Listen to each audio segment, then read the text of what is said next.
ప్రముఖ నటులు ప్రదీప్ రావత్ నిన్న సాయంత్రం గుండెపోటుతో తుదిశ్వాస విడిచారు. మరణించే నాటికి ఆయన వయసు 74 సంవత్సరాలు.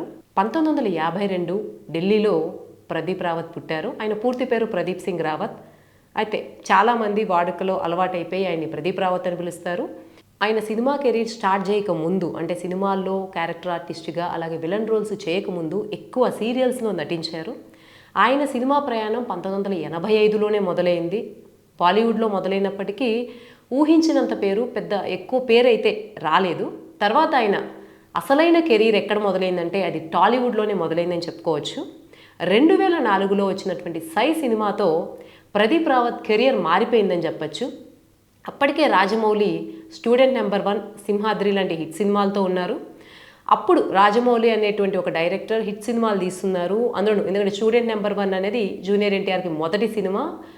అటువంటి బ్యాక్డ్రాప్లో ఒక పెద్ద హిట్ ఇచ్చారు కాబట్టి తర్వాత అదే హీరోతో జూనియర్ ఎన్టీఆర్కి రెండో హిట్ కూడా రాజమౌళి ఇవ్వడంతో రాజమౌళి అప్పుడు ట్రెండ్ అవుతున్నటువంటి డైరెక్టర్ 2004 సమయంలో.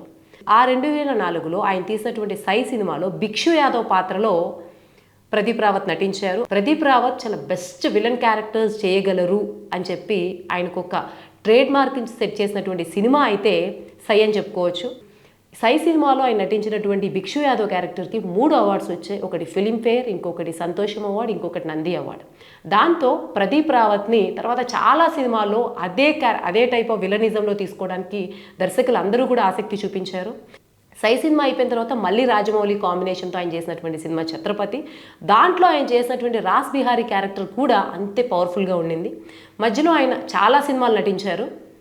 భద్ర, అందరివాడు, ఛత్రపతి, లక్ష్మి, స్టాలిన్, దేశముదురు, యోగి, జగడం, మస్కా, జైలవకుశ, వాల్తేరు వీరయ్య లాంటి అనేక సినిమాల్లో నటించారు. మొత్తంగా ఆయన నటించినటువంటి సినిమాలు 150కి పైగా ఉన్నాయి. కానీ ఆయనకి పేరు తెచ్చినటువంటి సినిమాలు మాత్రమే నిస్సందేహంగా తెలుగు సినిమాలని చెప్పుకోవచ్చు. దాంతో ఇప్పటికీ కూడా ప్రదీప్ రావత్ అంటే సై సినిమాలో విలన్గా, ఛత్రపతి సినిమాలో విలన్గా, లేకపోతే అందరివాడు సినిమాలో విలన్గా గుర్తుకొస్తారు. అంత బాగా ఆయన తెలుగు రాష్ట్రంలో పుట్టకపోయినప్పటికీ తెలుగు నటుడే అనిపించేంతగా ఆయన ఇక్కడ నటనాపరంగా స్థిరపడిపోయారని చెప్పొచ్చు. ఇకపోతే ఆయన కుటుంబ జీవితానికి వస్తే స్టాలిన్ సినిమాలో షూటింగ్లో భాగంగా కళ్యాణి అనేటువంటి కాకినాడ అమ్మాయితో పరిచయం కావడం, అది ప్రేమగా మారడం, తర్వాత ఆ కళ్యాణిని ఆయన వివాహం చేసుకోవడం జరిగింది. సో మొత్తానికైతే ఆయన తెలుగు రాష్ట్రం అమ్మాయిని, తెలుగు అమ్మాయిని పెళ్లి చేసుకున్నారు. ఆయన నటించినటువంటి ఆఖరి సినిమా గాయపడ్డ సింహం, అది ఈ సంవత్సరం మే 1న రిలీజ్ అయింది. మొత్తం మీద చూసుకుంటే తెలుగు సినిమాలో విలన్కి సరికొత్త నిర్వచనం ఇచ్చినటువంటి నటుడు ఎవరైనా ఉన్నారంటే ఆయన ప్రదీప్ రావత్ అని చెప్పుకోవచ్చు.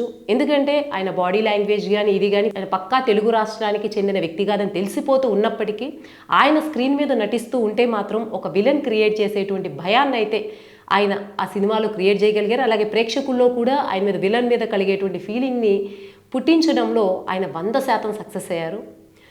ఇంత సక్సెస్ఫుల్ కెరీర్ అయితే ప్రదీప్ రావత్ది. ఆయన తన 74వ ఏట హార్ట్ అటాక్తో నిన్న ముంబైలో తుదిశ్వాస విడిచారు.